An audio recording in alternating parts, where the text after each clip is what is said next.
Good morning. My name is Carol Werner. I'm the Executive Director of the Environmental and Energy Study Institute. We are very glad to welcome you to this EESI briefing this morning on a topic that I think is deserving of considerable attention by policymakers who are serving from across the country as we look at this particular issue of insurance industry perspectives with regard to extreme weather events. I think this year has seen a buffeting across the country of extreme weather events that we've been looking at an uptick in the number of whether it is drought, flood, forest fires, extremely serious damaging tornadoes, thunderstorms, hurricanes, and of course seeing the Northeast reel from what just happened this fall with regard to Hurricane Superstorm Sandy. So I think that it has really provided an acute focus for many of us in terms of looking at this cumulative series of events, all of which take an enormous toll upon our country in terms of people, families, communities, our infrastructure, property, so that there is an enormous human and property toll that affects all of us, affects our state governments, our local governments, our federal governments, and obviously all of us as families as we look at our own situations and our communities. So as we think about the fact that this is occurring and has been occurring more and more frequently, how do we do a better job of thinking about making our communities, making our infrastructure, making our families, our property, how do we help make all of this more resilient? Are there better ways to prepare? What's really at stake? What do we learn from the things that have happened that we've seen across the country in all sorts of natural disasters? What does that mean? What does that mean for us as we go forward? So this briefing, we hope, will be the first of a series in terms of looking at ways to better manage this risk. How do we build in greater resilience? What are the stakes? What kinds of costs are we really looking at? In all sorts of areas in terms of what this means in terms of lost economic activity, what it means in terms of individual homes, communities, and indeed our private sector and our insurance sector. What does this mean? So we're going to hear from a very interesting and very expert panel this morning who bring many years of experience in terms of looking at this issue, very carefully watching because of their experience dealing with insurance and therefore having to think about risk. What does this mean for their industry, for their companies? So I am very glad to present our first speaker, who is Frank Nutter, who is the president of the Reinsurance Association of America. Frank has been working, observing, watching, studying, making recommendations, talking to people not only across this country but around the world with regard to looking at disasters, how to deal with resilience. I know that many of us have sought out his voice, have eagerly listened to presentations that he's made over the course of the last 20 years. And so we are very, very glad that Frank is with us today to start off our discussion.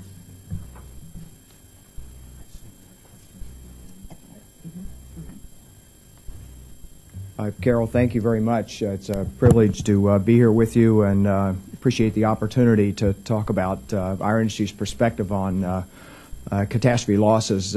Reinsurance companies have a particular interest in catastrophe losses as the insurance industry tends to lay off its extreme catastrophe risk to the reinsurance markets globally. So it's fairly common in these events that the reinsurance community will pick up 50% of catastrophe-related losses, and that will be true in this superstorm, tropical storm, Hurricane Sandy as well. And what my role here is to give you some data context, if you will, for Sandy in particular, as well as Sandy in the context of other disasters, and conclude with some suggestions about how the insurance industry sees solutions to these kinds of problems and to increase community resilience.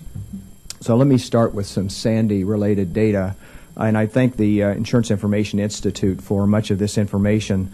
Sandy is estimated to be the third most expensive hurricane in the United States in terms of insured losses, following only Katrina and Hurricane Andrew, which was 1992, using 2012 adjusted dollars. The industry expects to have nearly 1.4 million claims filed as a result of Sandy, and that is broken down largely along these lines: 1 million claims related to homes, nearly 250,000 automobile claims, which may seem a little unusual, but in a flooding event like this, with people not having taken even simple precautions to move their cars or underestimating the likely impact, 250,000 automobile claims. And that if you looked at Sandy in the context of the United States in 2012, this is likely to be the third costliest year for catastrophe losses that the industry has ever had. The industry relies on catastrophe modeling firms to help assess what the likely costs are going to be associated with these storms. And in this context, there are three firms, and I've put up here a slide showing the ranges that they have published. Most market people would estimate that the insured losses, not counting the National Flood Insurance Program, which I'll comment on in a second, likely to be $20 to $25 billion when these claims ultimately get settled. If you looked at Sandy in the context of other events, particularly other hurricanes, and I realize Sandy was downgraded by the National Hurricane Center before it actually made landfall, so it was not technically a hurricane when it made landfall. You'll see that Sandy is likely to be the third most expensive hurricane. What's perhaps more notable, particularly in the context of this briefing, is that 10 of the 12 most costly hurricanes in terms of insurance claims paid have occurred just since 2004, a pretty remarkable string of significant losses. I noticed in one article that someone referred to Hurricane Irene, which you'll see up here as the 4.4 billion one, which was just last year, largely affecting much of the same geographical area, was considered at that time unprecedented. And here we are 1 year later with a storm of even more significance. If you looked at Sandy in the context of all catastrophe-related losses, and so here I'm including the 9/11 losses, I'm including earthquake-related losses. Again, Sandy is particularly notable because of its enormous size, and again, I'm not including the National Flood Insurance losses in this. And if you looked at Sandy in the context of the world losses, so now I'm talking about the New Zealand earthquakes, floods in Australia, a Chilean earthquake, again a series of fairly significant events in recent years, is that Sandy also will be, I think it says here, the sixth costliest event in global insurance history. So really a remarkable storm from the insurance industry's perspective. If you looked at insured catastrophe losses across the years, what you see here is an uneven pattern, admittedly, but a pretty extraordinary series of events that have cost consumers and the insurance companies a remarkable amount of money over the last 20 years. This slide, and I realize it may be a little hard to see it, this slide is actually the number of events. It's not a dollar slide, but the number of events, and it really shows an obvious trend here. And the trend is broken down by seismic events, which is the lowest, the red column here, which you'll see is largely stable over time, as well as the storm-related events. That would be the hurricane-type events, the hydrological events, meaning flood in particular, the bluish lines, and then the climatological-related events. So there you're talking about droughts in particular. So the trend line is pretty notable here in the United States for increased catastrophe-related events, as well as the losses. And of course, the losses are driven primarily by where the events occurred. And of course, what's happened in this country is people have really been moving into a high-risk area along coastal areas, in particular with with high property values and in some cases certainly compromising natural habitat that is normally a protective device for properties. I did put this slide up. It's a September slide from the Department of Homeland Security about the National Flood Insurance Program. And again, I realize the numbers are maybe a little hard to read, but what you'll see here is the flood insurance program has about 5.6 million homes insured in this country. The insurance industry does not insure residential flood loss. It's entirely a federal program. And the federal program is heavily concentrated in Florida, Texas, and Louisiana, if you look at the numbers. But of course, you see in New Jersey about 230,000 insured properties, and in New York, 164,000 insured properties. So from the perspective, most people's perspective, you probably would find that in the New York, New Jersey area that it was underinsured for flood loss, even though this is clearly a major flood event. The flood losses, again, the number here, this $7.5 billion is really an estimate, since I don't believe the National Flood Insurance Program has actually released any numbers about this, so take it as a range. There was a public statement made by one flood official that what they were likely to need in the way of additional borrowing was $6 to $12 billion over and above the borrowing that they currently have, and I'll come back to that. I also want to point out disaster assistance declarations made in this country, and again a trend line. 2011 and 2010 were particularly notable as the highest disaster declarations made by a president in history, and as noted on this slide, the average over this period of time, this is 1953 to 2012, is 35 a year, but we haven't had 35 or fewer since 1995. So really the trend is fairly significant increase in disaster assistance funded by taxpayers. Federal disaster aid, an earlier slide I had noted that the governors of New York and New Jersey, in particular Connecticut here, and I gather there was an editorial op-ed in today's Washington Post by them asking the Congress to move more expeditiously on disaster assistance. So what I've tried to provide here was some sense of what they requested, which is broken down by immediate disaster relief and recovery versus long-term planning and resilience for the communities. And the President's request is $60.4 billion, which is really what's pending before both the House and the Senate. And again, that is broken down at about $47 billion in repair and recovery and $13 billion for future-looking, forward-looking mitigation efforts that the administration believes are important, and we certainly would agree with that.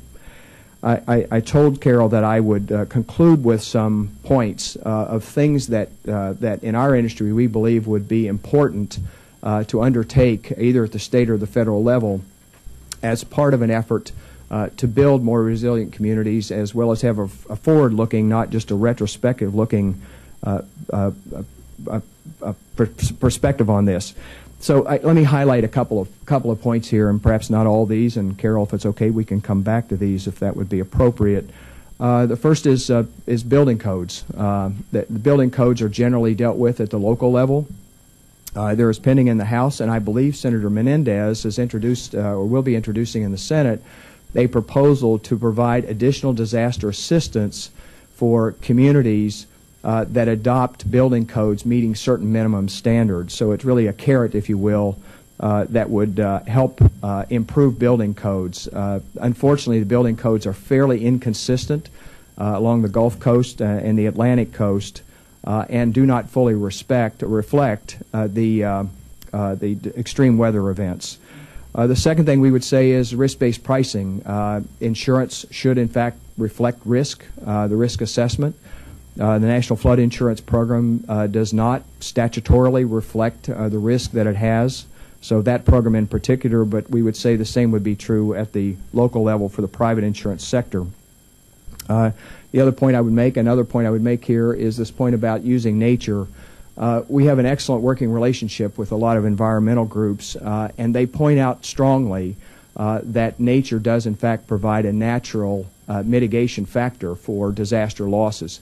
Notably, the kinds of losses we just saw where you have a significant storm surge element. So from our perspective, any programs that in fact will do more to enhance the use of natural habitat to protect properties and people would be important. There are several suggestions here about tax credits, revolving funds to help people deal with mitigation measures in their home. We've highlighted the Coastal Barrier Resources Act, which was passed, I think, 26 or 27 years ago, designed to protect natural habitat along our coast. It does tend to get compromised by exceptions being made in the statute by congressional decision. We think that's not a good idea, and there's an opportunity, in fact, built into the supplemental disaster request, an opportunity to fund both land acquisition and restoration of natural habitat for this purpose. And the last thing that I would point out here, we often interact with NOAA on its programs, and one of the things that is consistently and sorely needed is additional funding for both Earth and remote sensing. Satellites have gotten old.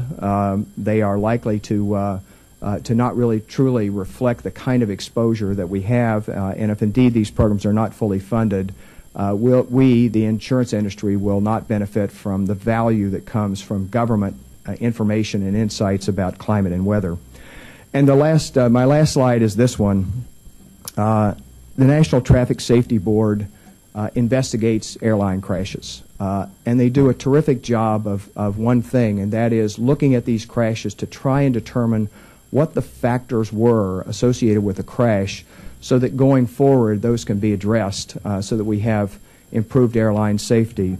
It certainly occurs to me that something like that, where you have an integrated multidisciplinary look at these natural disasters, including local officials, home builders, people from the emergency response community, people from the insurance industry, certainly all levels of government, taking a look at these disasters and trying to come up with a clear sense of what could be improved and what the problems were. So I have routinely begun suggesting that the National Traffic Safety Board is a prototype that could be used in the disaster area.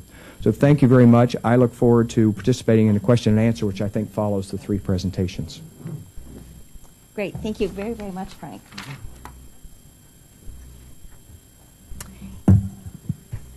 And as we usually do, we will open it up for your discussion after we hear from all of our speakers. Until we started to work on this briefing, I had not had the opportunity to meet our next speaker, Lindeen Patton, who is the Chief Climate Product Officer with the Zurich Insurance Group. Although I have known about Zurich for a long time, and certainly her involvement on behalf of the company in many areas with regard to looking at climate and disaster events and the significance of those, and what again does this mean. And of course, one of the things that you also saw in terms of Frank's slides, and that I think is so important for us to realize, that as we look at what happens here, I think that many of us are also very much aware of what happens globally in terms of the increased numbers of weather disasters and extreme weather events. And in fact, one of the things that is also always so interesting to me is the very interconnectedness of the insurance and reinsurance industries globally. It is not just based, a company that is based here or whatever, but these investments are indeed global in terms of whether their name is Zurich or Munich or Swiss Re, or indeed other reinsurance companies that may indeed be headquartered here in this country. So everyone has huge stakes in terms of what is happening, again, everywhere. And therefore, I am very, very glad to introduce Lindeen Patton with Zurich Insurance Group.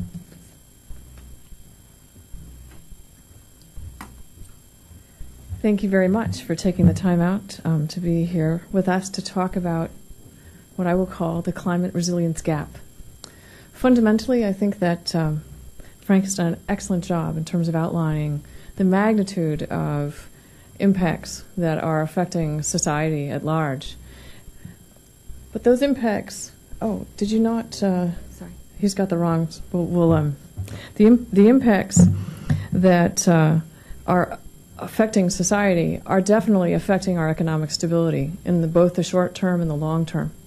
And what I want to talk about today is what the role of insurance is from a social perspective in terms of not only being there to pay claims, to put people back into the place where they were prior to loss as much as possible, consistent with our contracts, but also how important insurance is in the context of participating in helping society and local economies to recover from natural disasters.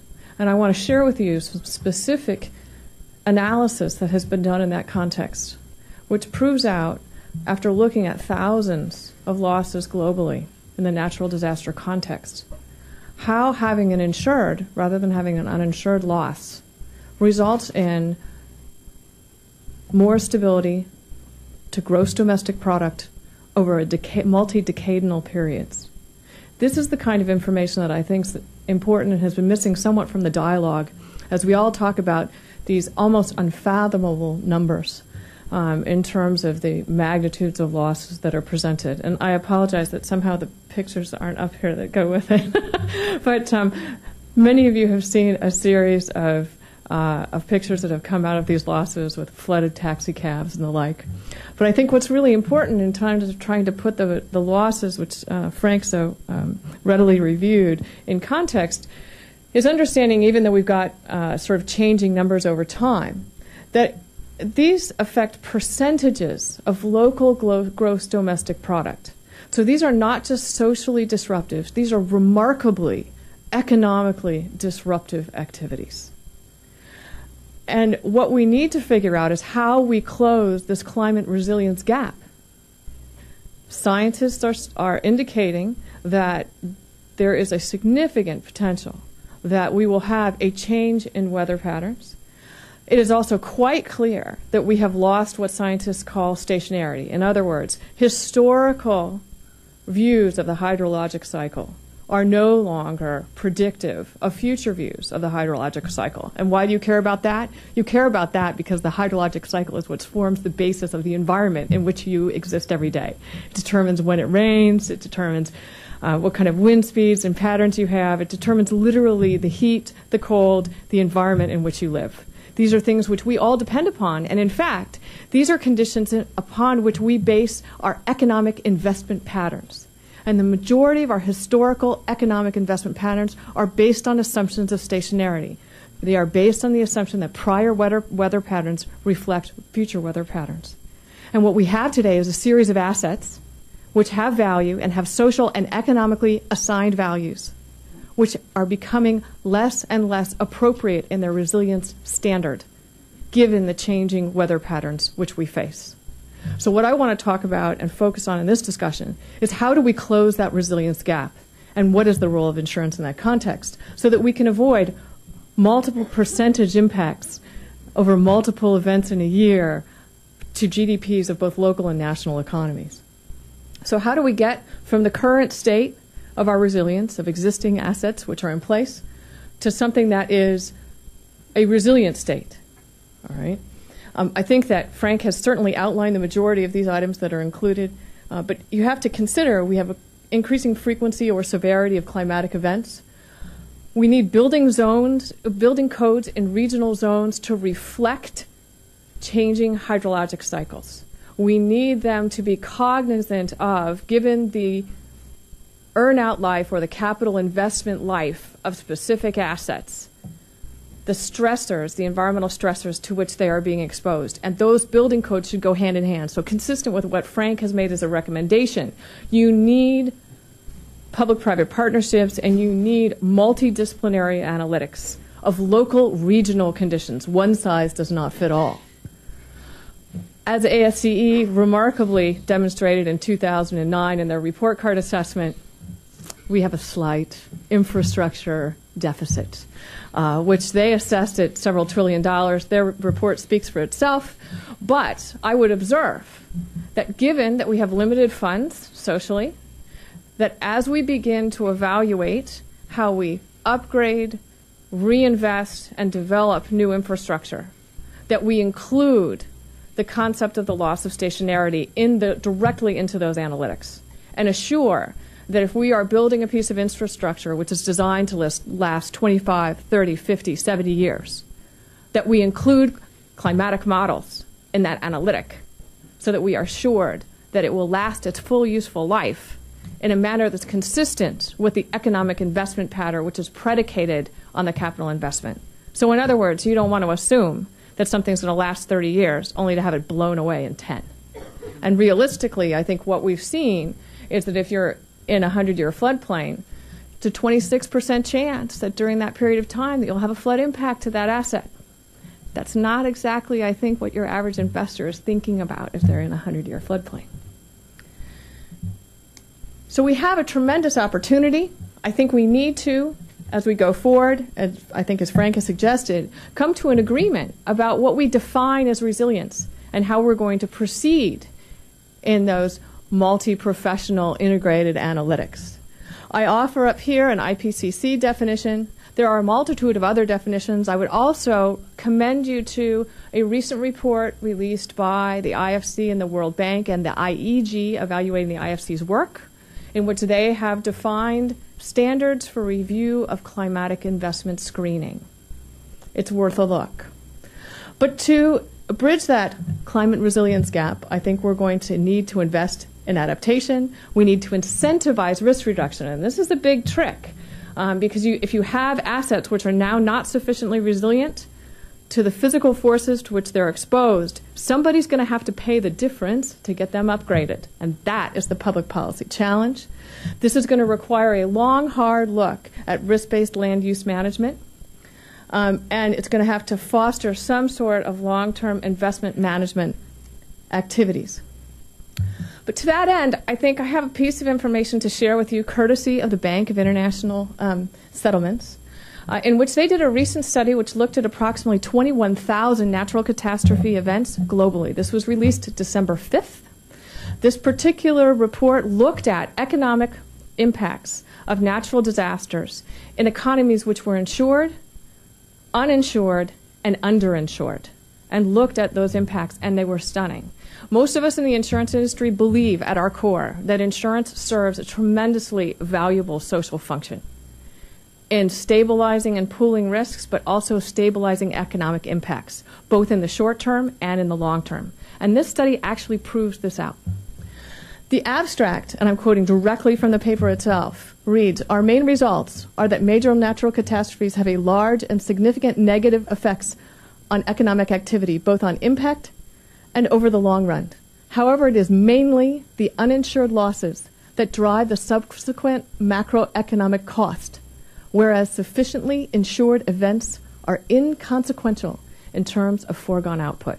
That is a powerful position taking. And I think it's something that ought to be evaluated by anybody who's interested in this area. The natural catastrophes that were reviewed in this particular study looked at 21,763 events.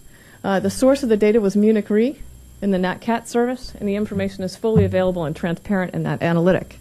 You will also note at the very front portion of the study itself, they clearly show that the insurance industry did not pay for, which is really interesting because this is a regulator. We didn't pay for, nor did any of the associations pay for any of this analysis. And I think that given the status of the BIS, they were very concerned at assuring everyone that this was an independent analysis. And I spoke directly to Getz von Peter, who was one of the primary authors, and he was really nervous about that. So I think it's important to understand where the source of the data is. But the main figure in terms of the results of the analytic is figure 4, in which they looked at the impact of growth if you have uninsured losses over a multi-decadal period on GDP. These are the percentage in the vertical axis and years in the horizontal axis.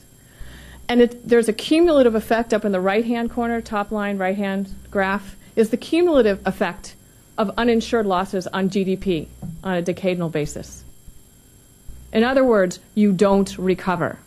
And this is consistent with the experience that each of us has in understanding what happens when natural disasters hit emerging markets that don't have sufficiently resilient assets. Okay. By contrast, impacts on growth, if you are fully insured assets, indicate that in the short run, you have a very static GDP, you have an opportunity to increase, and then you get your up and down along the way. But the cumulative effect of a fully insured environment is economic stability. And I would argue that we are much better off socially and economically to remain in a condition where we are climatically appropriately resilient, and that we should evaluate how we structure our public policy in this context to assure that we allow insurance to be deployed in a way so that we can perform our quality social role to that end. So with that, that's the conclusion of my comments. Thank you. Great. Thank you, Lily.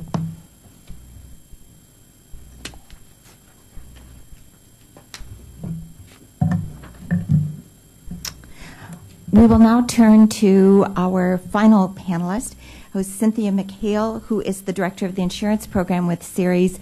EESI has been privileged to work numerous times with Ceres on sustainability and climate issues. They do so much forward-looking work with the corporate and investment communities, and in terms of providing very solid information to I think the public and to again the investor and corporate companies as they look at ways to really think about climate, look at a number of environmental, look at a number of energy issues as we all think about what does sustainability mean, because obviously sustainability is important in terms of economic sustainability as well as environmental sustainability. Cynthia?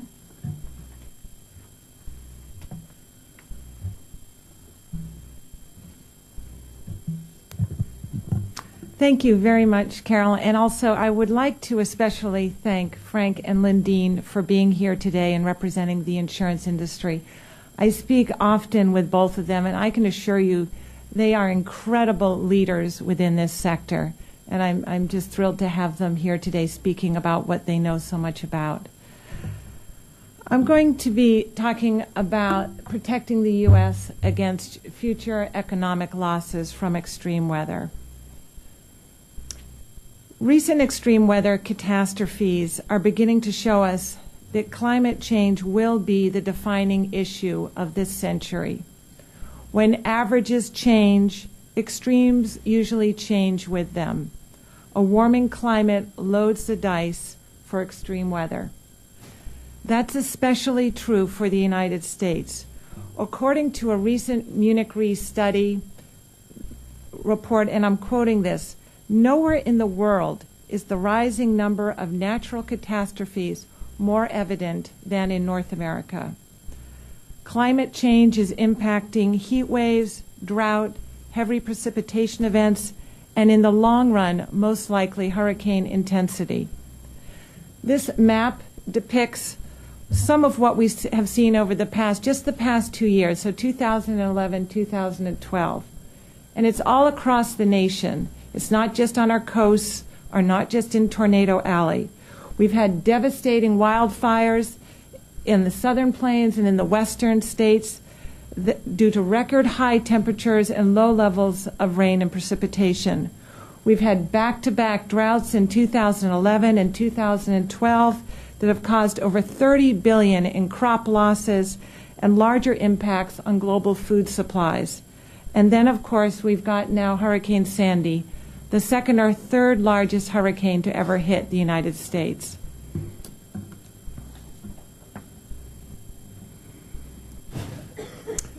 Weather catastrophes are costing U.S. taxpayers tens of billions of dollars. The U.S. insurance sector, without a doubt, is at economic ground zero for direct exposure to extreme weather events, as well as potential climate liability lawsuits and risks to insurers' vast investment portfolios. However, and I think this is really a critical point that I want to make, total economic losses from extreme weather events are 2, 3, or 4 times the insured losses. So what we see here on this chart here is the blue line takes us up to the total loss, which, as you can see, in every year is way above the portion there that's insured. The 2012 is an estimate. We don't yet know exactly what the insured portion will be. somewhere probably between 20 and 30 billion. The total economic losses could be upwards of $100 billion. So, huge losses are being absorbed by our federal government, as well as by businesses due to property damage, as well as business interruption, individuals due to damages to their homes and job loss, and local governments due to state-run residual insurance pools, as well as infrastructure losses. Insured losses from Hurricane Sandy are looking to be over $20 billion. But again, the economic losses will be many times that. The difference will be paid in part by programs such as the National Flood Insurance Program, the state-run residual markets that I just mentioned, but our federal and state governments will be paying the bulk of that tab. That is, the taxpayers. I'd like to talk, please, a little bit about losses under alternative climate change scenarios.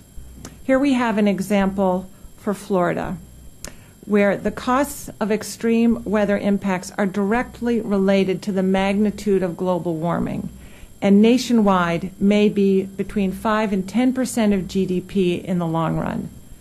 Therefore, an effective response to climate change must combine adaptation to manage the unavoidable, as well as mitigation to avoid the unmanageable or unimaginable. In other words, it's imperative that greenhouse gas emissions be reduced while resiliency efforts are also being accelerated. A recent influential study led by Swiss Re and others, referred to as the Economics of Climate Adaptation, or ECA, makes clear that the need for both adaptation planning and greenhouse gas reduction is urgent and the benefits are compelling. Despite significant uncertainty today about the potential effects of global warming on local weather patterns, there is enough understanding for us to move forward with strategically targeted investments in building resiliency. That much is clear. The ECA report, though, also provides a sobering reminder, and I quote, "Adaptation, no matter how well designed, cannot be a substitute for action to reduce carbon emissions and slow the rate of global warming."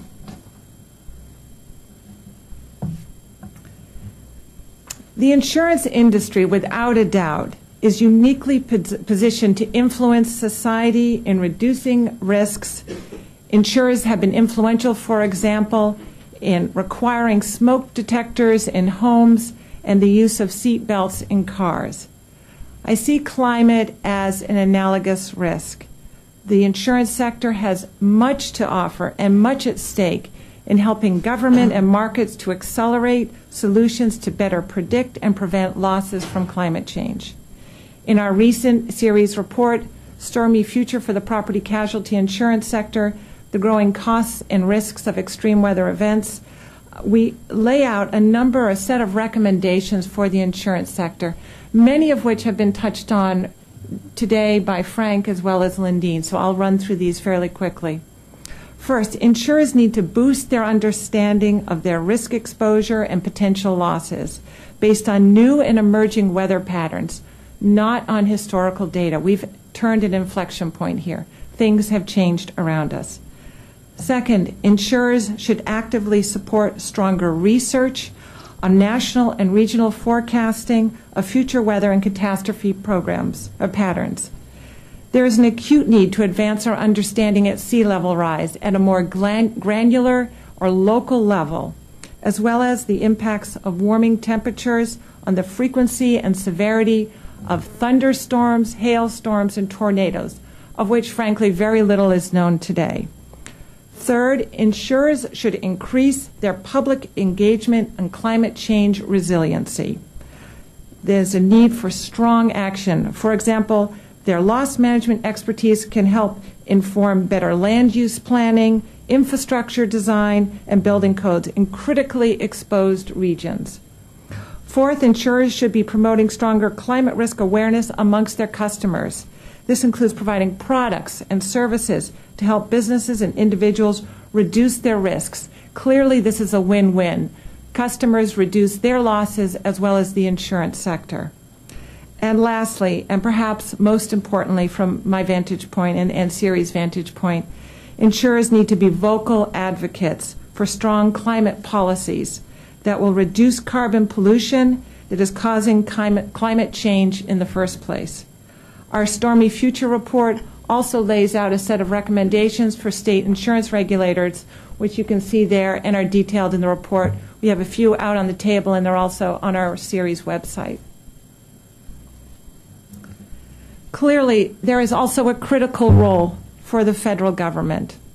Insurance works best when it's part of an overarching climate resiliency framework that seeks to prevent losses from happening and to reduce the impact of those events that are truly catastrophic.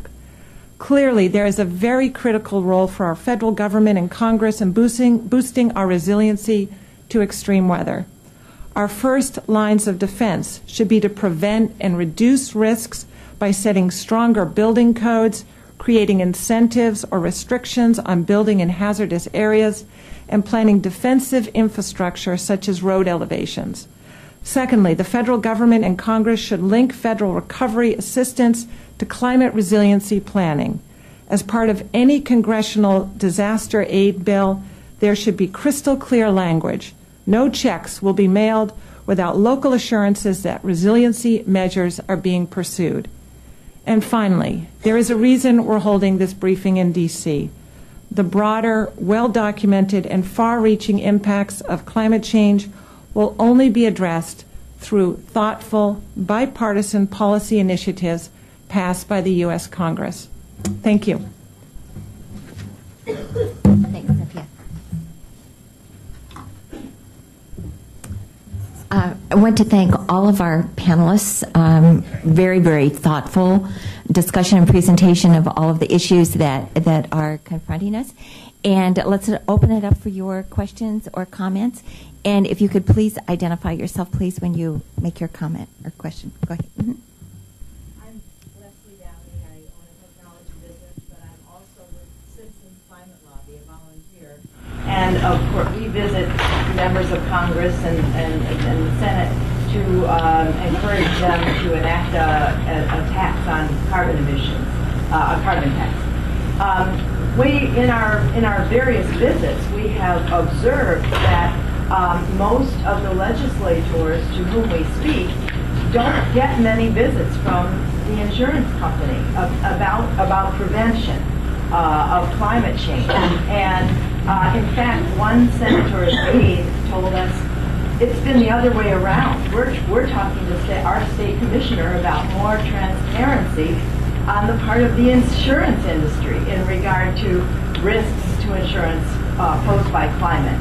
So, as I see it, the insurance industry, climate change could be catastrophic for the industry itself, with less insurable property, more price sensitivity due to declining wealth, and finally to less predictability due to the changing hydrological patterns that Lynn Patton mentioned.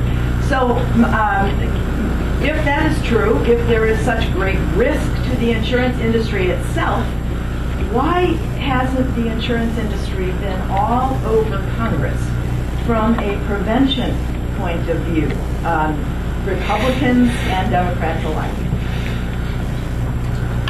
I'll take the first shot at that. A couple of things. The series, to its credit, took the initiative with state insurance commissioners, which we supported, to get better disclosure from insurance companies about their climate-related exposure. That was adopted, I think, even recently, in November, by the National Association of Insurance Commissioners as part of their financial examination process, that companies will be asked about their climate risk, and there's a series of very specific questions. The states of New York, California, and Washington State, adopted earlier this year a disclosure requirement related to climate, and I believe Ceres has been retained to evaluate and assess that information. So Cynthia may be able to comment on that. Our community, the reinsurance community, does think that kind of disclosure will bring more attention and an understanding of that. Your broader question about where is the insurance industry on this, and I do get this question from time to time because it's it's a natural question if our concern is about the cost associated with extreme events. Should we focus on the causes as well as the consequences of these extreme events? The business model of insurance is largely one of aggregating large amounts of data from individual losses and trending it forward. There are a few companies in our industry, several have been mentioned, including Zurich, by the way, Swiss Re, Munich Re, that are fairly progressive about saying that the industry ought to address climate risk looking at the causes of climate risk, carbon emissions or other indices. In the broader industry, however, uses catastrophe modeling as part of its way of assessing exposure and helping establish the prices that it recommends to state commissioners for adoption.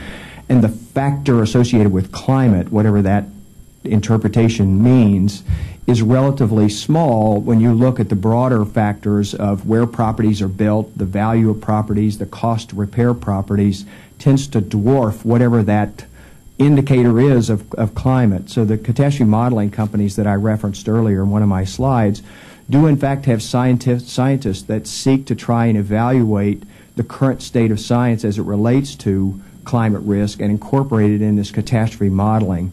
But it is it's a small signal compared with the overriding signal of where homes are being built and whether or not they're being built to protect. So the industry, last comment I make, the industry tends to focus on the consequences of that. So the industry focuses on adaptation, which you'll see in the recommendations that I've made, rather than on looking at energy policy. And part of that may be the controversy around the politics around energy policy, where a clear solution to that hasn't really, consensus about that really hasn't emerged. Ladine? And I'll comment very briefly to say that I think, as Frank noted, there are a few companies who've been involved, but primarily looking at adaptation issues. I think one of the challenges is that there are nuanced impacts that a lot of the public don't understand with respect to insurance itself. Insurance is part of the overall economy. I think that's been emphasized. But we're integrated into its existing structure, and as Frank noted, there are a lot of politics that go on with changing that structure fundamentally. There are a lot of options and a lot of choices to be made. But the challenge from a leverage perspective for insurers is that there's what I'll call temporal dissonance between the reality of climate change and the structure of our financial instruments, which is exactly the same what you find in banks and lenders. So if the primary structure that we have is a single-year renewable policy, we are effectively addressing the impacts of climate change through our rating and modeling process, as Frank has said. That doesn't necessarily always address the longer-term issue in terms of a multi-decadal impact. We certainly do our job in terms of managing our instruments and sending risk-based price signals to society. But that isn't necessarily doing, I think, what you're talking about, which is trying to fill the governance gap, in effect. We are part of society. We communicate in that context, and we provide expert information as insurers to policymakers who are having to make some pretty tough decisions, as well as to public and other stakeholders. And I think it's a dialogue that we have to continue in, and we're trying to play that role. But it may not always be obvious how we're doing it. Great, thanks. And I would just mention that was one of the reasons why we wanted to be sure and have this briefing to really help that whole dialogue begin in a very, very serious way. Hey, Carol, can I just Sure, add something to the comment? Because it's an interesting question and a dilemma, I think, for the industry. The first is if Congress wants to focus on its own insurance company, the National Flood Insurance Program, and its assessment of climate risk and incorporate that would be a very constructive thing to do, and certainly a leadership role for the Congress Homeland Security National Flood Insurance Program. My recollection is that in the last year of the Bush administration, a report was commissioned looking at climate risk in the flood program, which has yet to be released. And I have no reason to know why it has or hasn't been released, but there's an opportunity where the government has within its own administrative process an opportunity to address climate risk. I do think that storms like Sandy, or any of these storms, really are an opportunity for our industry to learn. So if you say, why is the industry doing something about climate, Well, the industry instead will look at something like storm surge and say, okay, if you have a rising sea level as a result of a warmer climate, what's the storm surge impact likely to be? Well, Sandy is a great learning opportunity for our industry and local officials to look at those kinds of indices of climate change that have a practical impact on where people live and what they get charged for insurance, or in our case, reinsurance to insurance companies. So there are learning opportunities here that is part of the climate discussion. The industry just doesn't tend to go into the energy policy aspect of all that, and that is, well, what do you do about carbon emissions, and what solution is there to that? Okay, Cynthia, quick comment. Thank you, Carol. Yeah, a quick follow-up to Lindy's comment, too, about the timing. I think it's really important that we, work to make sure that our communities remain insurable, that insurance stays active in those markets. I know what we saw following Hurricane Andrew in Florida was sincerely a mass exodus from the state. So while it's true that insurers have, essentially one-year contracts in place, the response following a catastrophe to then pull out because it's no longer deemed an attractive market is not the right strategy in terms of the best interests of this insurance sector, because it means their market's contracted, nor is it, as Lindeen pointed out in the study, the BSI study, in the best interests of society to not have active private insurance markets. Great. Go ahead, I'm Mike. sorry if I can add something else to what Cynthia has said. When the National Flood Insurance Program was reauthorized in June or July of this year, it included provisions which we supported for the National Flood Insurance Program to assess laying off risk into the private reinsurance market. So Cynthia's point is well taken about Florida and some of the large national insurance companies being concerned about their exposure to loss in a state at such high risk as Florida. But I can tell you in the reinsurance sector, our sector actually wants to write flood coverage, whether it's from the National Flood Insurance Program or from the private sector. It diversifies the risk that our companies write away from just wind coverage. We would write more earthquake coverage. So our sector, which is the sector that tends to get the heaviest load, if you will, from catastrophe losses, is in fact looking to expand its risk opportunities and writing risk in these areas. Okay. Joe. Do you want to identify yourself, Yeah, Joe? Joe Browder. And among other things, I've worked on Everglades issues since about 1960. And I think that everything you all have said and assumed about the relationship between environmental values, resilient nature, and how that relates to development and insurance is a fantasy. I mean, anyone who objectively looks at our Everglades policy can see that whether we're putting in $4 billion, $8 billion, or $30 billion into Everglades restoration, the Corps of Engineers, with the support of federal and state politicians, are actually making urban South Florida less resilient, are supporting strategies to eliminate the remaining buffer marshlands. The environmental community goes along with it because a tiny fraction of the money will actually help some of the natural area. And so they won't interfere with what turns into a big pork barrel project to expand development at the cost of resilience and at the cost of greatly increased risk for urban society. And if in our most endangered ecosystem, and in one of our most highly visible societies next to its endangered ecosystem, what we're actually doing is making the society more at risk while providing less resilience for nature and only token amounts of protection for the national interest funds. And at the same time, the local government, after Andrew, code enforcement, oh my gosh, if you rebuilt, you were going to have to rebuild high enough. Within 3 years, the county commission had voted that people who rebuilt high could turn all those spaces into apartments. The reality of what goes on in the ground in risk areas is so far removed from the ideal that's necessary to make what you say work that I think there's a need for a real rethinking. Most of our impulses, political impulses, are pushing things in the wrong direction. Can I comment? I didn't hear a question in there, but I'd like to comment if I could. as Cynthia said, it's part of the reason why many insurance companies do not certainly want to increase their insurance in the state of Florida. The state of Florida has good building codes, very good building codes, and yet that has fostered development in higher risk areas.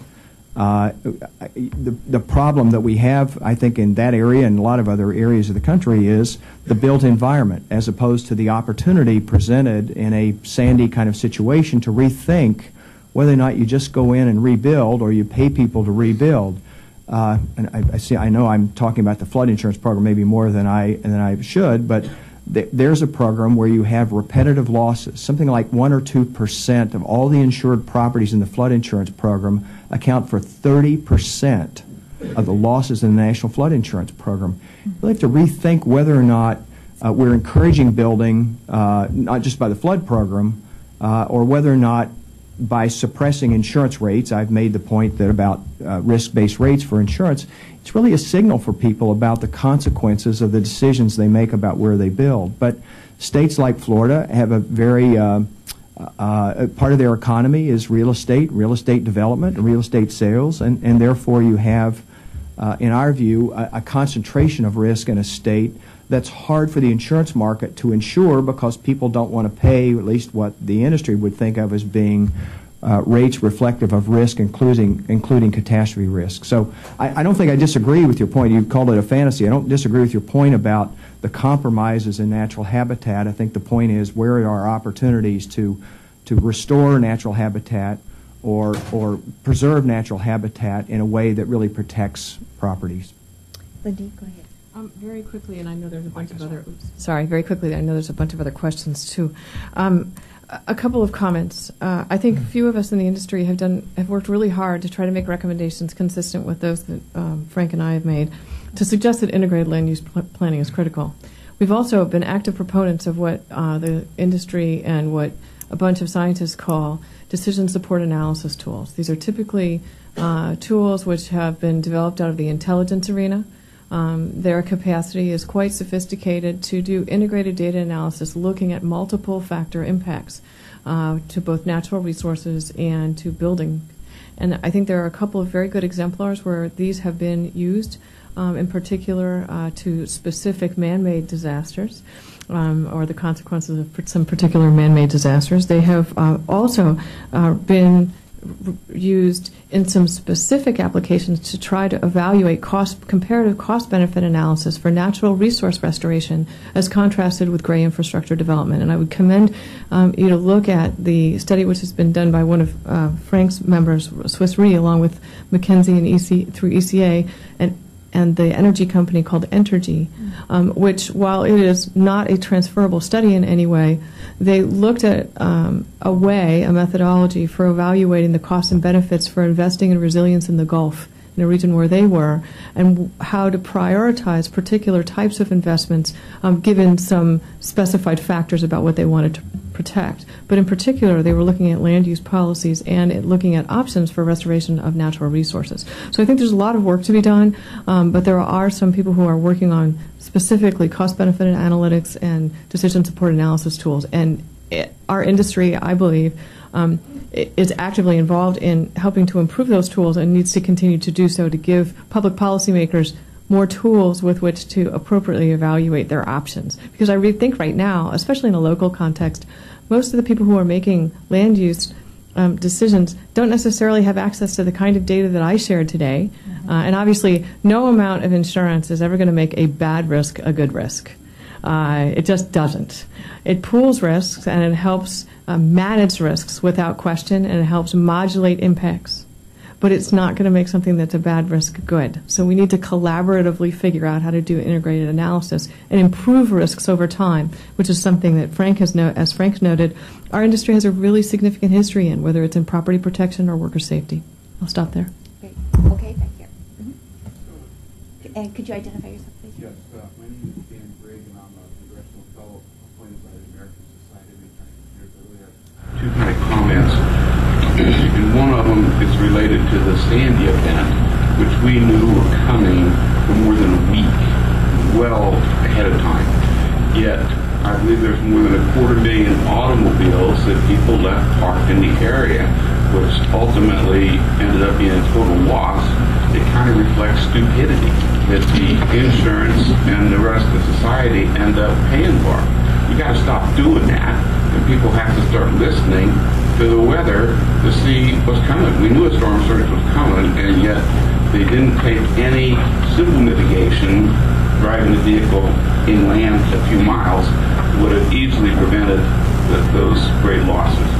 And the other thing is, one of the graphs, of course, shows the number of disaster declarations by the president, and I'd offer you too, that's a very poor benchmark for how bad events are. Because, you know, the first thing, at the drop of a hat now, the governor is looking to shift the cost of that to the federal, and they'll declare anything that they can squeak through and call that a national event. And it's not really measurable compared to the things. So that's a changing standard, reflects that increase. And you know, I would agree they're getting worse, and there's probably more of them, but the way the chart reflects the data, it has a really strong bias to shift costs again from state governments to the federal government. Certainly. Okay, there was a question back here. All right. I think you touched upon it a little bit. My name is Jackie Preston from Castle Associates. So we're talking about underinsured and non-insured assets, and you discussed access to information. I think it was really interesting. You said that a lot of folks don't have that access to information, and then we have the problem of the application of that information to an actual financial product. Where I'm confused here is, it's my understanding that the reinsurers have been using climatic modeling for over a decade. And I know that you can't perfectly map out, this isn't a linear change in terms of what the changes to our hydrologic structure is going to be and everything else, but it's been around. But then you said today that it's actually, with respect to the insurers, only a small component of their catastrophic modeling. There's a little bit of a disconnect there. So I was just wondering, is there still an information access issue between the reinsurers and the insurers, or is the problem that the insurers actually can't use the climatic modeling data because of local statutes? We're familiar with the statute in North Carolina that actually bans the use of non-linear changes. And then second to that, could the proliferation of this information or the forced use of this information at both the insurance level and then also the localities actually improve this issue of underinsured assets? Because if it's only an access issue, then I think that's solvable. But if there's something else, if the contention of climate is a big deal, then maybe we can change that. Yeah. Sure. There's the disconnect, I think, is really this. The climate models that you're talking about are primarily government climate models. The industry doesn't run climate models. And the climate models tend to be spatial, meaning very, very large geographies, and long-term, looking at 30, 40, 50-year or 100-year developments.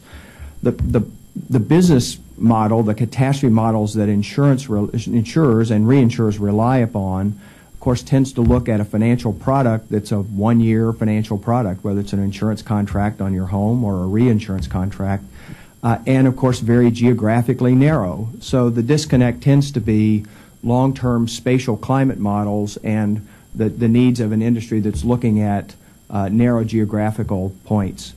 What these catastrophe models try to do, though, is to take the state of knowledge in the science, storm surge, sea level rise, whatever it would be, and incorporate that, including looking at topographical information about local areas to try and assess what the risk is. So I don't think there's a disconnect between insurers and reinsurers as much as it is the challenge of trying to stay on top of our understanding of what's happening caused by climate change or caused by just changes in weather in conjunction with where people live. My point really before was that the climate, whatever you think of as being a climate factor, is just overwhelmed in this analysis by the fact that you've got an enormous amount of wealth built in high-risk areas and in coastal areas, and and then you have costs associated with rebuilding. That tends to overwhelm whatever the climate risk factor is, but it is not to suggest that insurers and reinsurers, these cat modeling companies, are not trying to assess the potential increase in storm in the Gulf Coast or in the Northeast or that kind of thing. So it's, in other words, the the consequences of climate change was really what the industry has to focus on to try and get a practical application of that information. One just quick thing to add, and Frank, tell me if I'm incorrect here, but my understanding is that, and I agree with you, there's not a disconnect between the reinsurers and the insurers on this issue, but that many of the perils that are related to changes in weather patterns and global warming, such as droughts or wildfires, for example, those are, I believe, not modeled losses. Is that not true? I mean, so, for example, hurricanes are modeled events, very much looked at and well understood by the sector, the insurance sector. But there are other perils that just today and historically have not been the subject of great scrutiny. So there's an information gap there as well. But tell me if I've missed something. No, well, I think you're right. If you let's take drought. I mean, largely the drought associated with what we've seen in the last couple of years in farming is really a private-public partnership between the government and the industry with regard to crops. So there's a federal crop insurance program run by the Department of Agriculture. To my knowledge, it's not modeled, if you will, in terms of pricing, but the pricing is really determined by the government, not by the private sector. Wildfires would be a different kind of thing. I suspect wildfires taken into consideration as companies look at the exposure they have in areas known to have a wildfire risk. But then again, as we've seen in so many wildfires, they're in areas that are lightly populated. So it's not the kind of overwhelming risk exposure that you'd have with hurricanes or floods. Lindy? I have a couple of comments that might be relevant. I think what some of your question and comment points up that there is a hole in the science with respect to the quality and the ability to do downscaled models. So what Frank was noting is that primarily the climatic models not only are temporally slightly different than what you need for natural catastrophe models, but they're spatially different. So if you have a climatic model which is focused on a 200-kilometer range, it is not co-located with public policy decision-taker authority. So in other words, it means nothing to them. So if somebody is a local building planner and they're being asked, should I approve and permit a particular development on a coast, and all they have is something which says generally within a 250-kilometer range, something might happen someday within the life of this building, how are they going to prioritize decision-taking with that piece of information against another piece of information that says that or asserts that this will result in X dollars of revenue without a concomitant sort of downscaled model that could be converted into an estimate of loss that will also accompany that economic development. Okay, so that would be number one. So I think we have a hole which scientists are desperately trying to fill at this point in terms of improving the downscaling of those climatic models so they are meaningful to decision takers. Secondly, I think your question was, is there more than just understanding the models? Is the problem more than models? And I think the answer is absolutely. I think that we have a series of laws and statutes and social structures which are formed as a result of history and as a result of series of social agreements. And those clearly reflect certain expectations about the environment. And as we live in the environment, humans generally have managed to change that through land use development or other activities. But when we've made those laws, we've given the government, especially in this country, particular authorities to take action and specify the basis upon which they can take decisions. So while you could say that there are other factors at play, I would suggest that there are opportunities, some of which have been mentioned here with respect to NFIP, some of which exist with respect to the agriculture bill, in which there could be adjustments to statutory language which allowed or required decision-taking to reflect some particularly amount of agreed science, or certain aspects of that science which reflects climatic impacts. Or they could not, but that is a public policy decision-taking opportunity, which I'm sure there are many people who are evaluating at this point. But at this point, in several cases, I'd seen a series of published articles about FEMA's authorities, statutory authorities, in terms of responding and doing redevelopment. And while there is an opportunity for someone to petition to ask for rebuilding to more than building codes that exist at the time of disaster, the fallback position of the statute, as I understand it, is that rebuilding can only occur to the prior building code, even if a building code was changed after the disaster, unless a series of petitions are made to the head of FEMA, which prove up in those petitions that there is a specified class of values to doing more than the old rebuild. And that's a significant process to follow.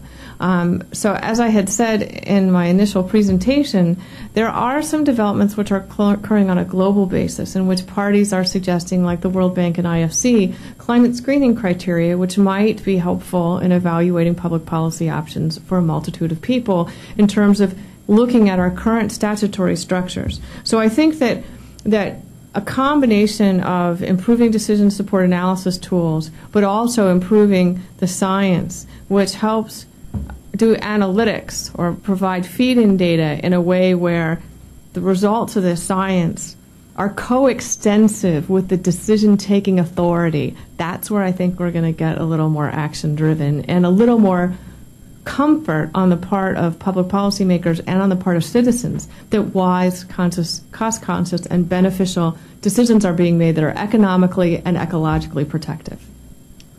Okay, right here. I'm Chris Barron with HDR. I'm really curious about, it's kind of a two-part question. So, first of all, considering these, increasing scale of damages coming up, but as well the dramatic pooling that goes on of insurance. I'm curious whether you think the price signal to individuals who may be wanting to take mitigation measures, individual companies, communities, individual persons, if a price signal is enough to make those mitigation measures, or if we've heard comments before, if the change in your insurance premium is just not high enough to you can sell an apartment. So that's the first part. The second part gets to I think what you're talking about, Nadine, in particular, where there's a public value for insurance that certainly wouldn't be in your price signal to the insured. And if that loss in public value is really the gap that we need to talk about. Yeah, I think your comments are right on point for me. My experience is that, in fact, in some cases, the price signal, if the insured risk is absolutely aligned with the impact of risk reduction, so if they're a one-to-one, then the price signal is enough to incentivize individual action or individual corporate action, for example. But when the impacts of a particular event which trigger insurance are beyond that which is the scope of the insurance, that's when you begin to have a challenge about that investment. And I think the challenge that you have with natural disasters and with other types of climatic events, whether they're full-blown disasters or something in between, is that not all of the impacts are insured, nor are they all insurable. Mm-hmm. And so insurance is in the business of protecting private assets. That's what we do. We evaluate them, we assess them, we mitigate those risks, and we collect premium, pool, and pay out to return them to their prior condition. But if what you're talking about is a disruption, for example, which involves infrastructure which is maybe privately managed but publicly owned, it may or may not be fully insured. It may be appropriate under the local government law, and laws are different in different countries. Insurance is not. Insurance is. This is probably beyond the scope of the discussion here. There are certain ways that things are insured if it's a public asset, which are different than if they are a private asset. But you're right that the price signal, as the insured risk becomes a smaller and smaller component of the impacted loss, the less sensitive the price, the the recipient of the price signal is. And so when you begin to have less and less insured assets, we have less and less leverage, which gets, I think, to this overall perception about, well, where are we? Well, we're here. We keep screaming. We keep saying we need to invest in these resilience issues. But much of the value of the resilience actions, the capital investments which are necessary to improve our infrastructure, to improve resilience in buildings, will not be a one-to-one reduction in the risk of insurance. In fact, the value might be that you keep your economy going, or that you keep people being able to get to work, that you have gas stations that can give them gas, for example, that you're not underwater, that you have a way to get water out of this space. But that does not necessarily change the loss that would be impacting the insurance. And only when the loss or the frequency of loss is changed in terms of magnitude or in terms of severity or frequency, is there a way to send a reduced risk-based price signal. So some of the loss that people want to avoid are not insured components of the loss. And this is why, while insurance, I believe, is an incredibly important part of the puzzle, it is not the only piece, and we have to work collaboratively. Yeah. Right. Can I add something Sure, go to ahead. that? To Lynn Dean's point, if I can just supplement that, if you looked at the slides that I put up, there were a couple of suggestions in there about tax credits for mitigation measures, because as you suggest and as Lynn Dean has pointed out, the insurance premium may be so out of line with the costs associated with the retrofit of a home or whatever that might be. So we've suggested to look at tax credits. There was a suggestion about some sort of revolving fund, so maybe community grants where there would be revolving funds available for people to in fact mitigate that. But clearly a lot of this has to happen at the community level or the county level, whatever the local level of government is, with building codes that in fact reflect not just the extreme weather risk that we may have in that community, but what the assessment of the community is about its future risks. So clearly there are some community-based things that have to be done that are different than the modest incentive that a reduction in your insurance premium is going to be for hundreds or thousands of dollars of retrofit kinds of features. But it's a good. Your point is well taken. Okay, the two last questions in the back and then up here. Ken. My question's for everybody, but And could you identify yourself, please? yeah, I'm Colin Mellencamp. I represent a group of 44 mayors on the Mississippi River in all 10 states. So I'm hopping up in response to Mr. Nutter's comment just now. My mayors, some of them in the last 400 days have experienced a record drought, a record flood, and a record hurricane, all within just over a year.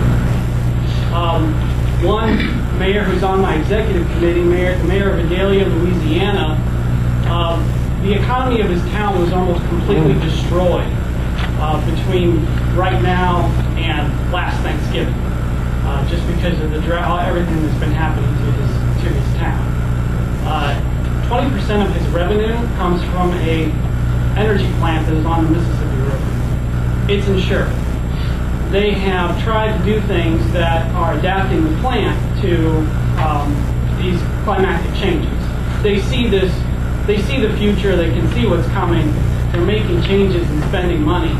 The insurance components, the instruments of that plant are not changing at all, even in response to the changes that they are making to the infrastructure. You've all already answered that very well already. So that's really not my question. My question is, what's the best way for a mayor, either singularly or collectively as a large group, to work with the insurance industry to help create incentives, to help create instruments that are more responsive to the money that mayors are spending to make their infrastructure more adaptive? I mean, they would really like to see incentives that they can take to their city councils, that they can take to their chambers of commerce, to say, look, let's not develop in that area, let's actually increase the amount of wetland that's there, because it will decrease the amount of damage we suffer from floods. It will create a buffer zone.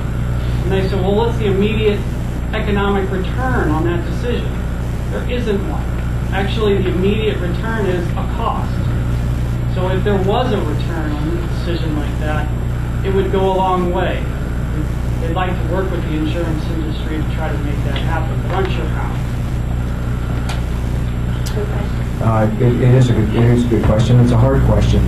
My first advice would be go talk to the Zurich Insurance Company and see if you can't get a more responsive insurer to your needs.